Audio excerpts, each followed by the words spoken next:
Jammu Kashmir police का शाना बशाना role रहा है और इन लोगों ने, हमारे जवानों ने और हमारे अफसरों ने कंधे से कंधा मिला के इन ऑपरेशंस को अंजाम दिया है। सरसरी तौर पे ये दो ऑपरेशंस, एक केलर के इलाके में जो कि शोपियां में आता है वहां हुआ, और दूसरा जो कि कल जो था त्राल के इलाके में हुआ। इन दोनों ऑपरेशंस में 6 टेररिस्ट को न्यूट्रलाइज किया गया। और मैं आपको ये बताना चाहता हूं कि ये जो आपसी तालमेल है सुरक्षा बलों का यहाँ पे और बाकी सुरक्षा एजेंसीज का, भले ही जो भी आसूचना देनी हो, इंटेलिजेंस एजेंसी हो, बाकी हो, उनके आपसी तालमेल और समन्वय के कारण ही ये ऐसे जो सक्सेसफुल ऑपरेशन संभव हुए हैं। और हम सब लोग जम्मू कश्मीर में, खासकर कश्मीर वैली में, इस चीज के लिए कटिबद्ध हैं कि जो टेरर इकोसिस्टम है या कोई भी टेररिस्ट एक्टिविटी है, उसका खात्मा करने के लिए हम सदैव तत्पर एवं हमेशा कटिबद्ध रहेंगे। अब मैं जीओसी विक्टर फोर्स से रिक्वेस्ट करूंगा कि वो आपको अपने जो हिस्से का पक्षसार दें। थैंक यू आईजी साहब। मैं आपको जो ये 2 ऑपरेशंस हुए उनको एग्जैक्टली कैसे अनफोल्ड हुए उसके बारे में ब्रीफली बताऊंगा। तो 22 से जब से पहलगाम अटैक हुआ है उसके बाद से हमने कई एरियाज को एक फोकस एरिया बनाया था जिनको कि हम एक फोकस वे में टारगेट करेंगे।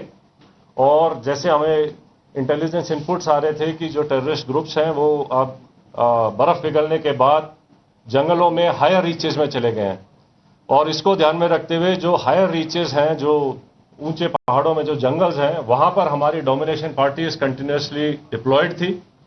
12 तारीख की रात को शोपियां के इलाके में जो काटोहलन फॉरेस्ट है और स्पेसिफिकली केलर के एरिया में हमारे को इनपुट आया कि एक टेररिस्ट ग्रुप वहां पर हो सकता है। तो जो पार्टीज वहां पर डोमिनेशन के लिए पहले से ही डिप्लॉयड थी काफी टाइम से, उन्होंने अपने आप को रिलोकेट किया, उस जगह के ऊपर फोकस होके क्लोज इन हुए। और सुबह के टाइम पे जब उनको वहां पर 13th की मॉर्निंग को जब एक सस्पिशियस मूवमेंट दिखाई दी तो पार्टीज ने क्लोज इन करके उनको चैलेंज किया, और चैलेंज करने के ऊपर जो है जो टेररिस्ट थे उन्होंने तुरंत फायर खोला। उसके बाद एक एनकाउंटर स्टार्ट हुआ, लेकिन पार्टीज ने क्लोज इन करके उनको न्यूट्रलाइज किया।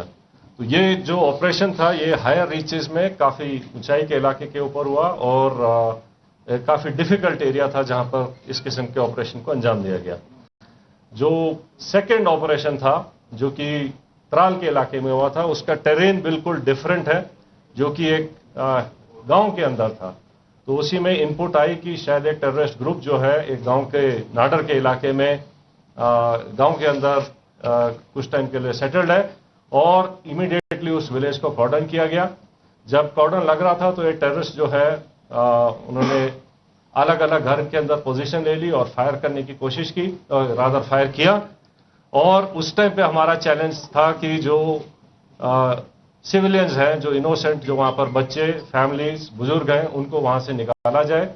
तो पहले उनको सेफली उस जगह से निकाला गया और उसके बाद सिस्टमैटिकली तरीके से सर्च करी गई एक एक घर को, और एक एक करके अलग अलग जगह के ऊपर इन 3 टेररिस्ट को न्यूट्रलाइज किया गया।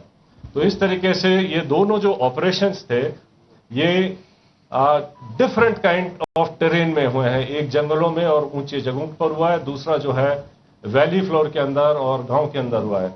लेकिन दोनों ऑपरेशंस को सक्सेसफुली जो अंजाम दिया गया वो शो करता है कि सिक्योरिटी फोर्सेस टेररिस्ट कहीं भी हो उनको ढूंढेंगे और न्यूट्रलाइज करेंगे। तो जिन ट्रुप्स ने इसके ऊपर इन दोनों ऑपरेशंस को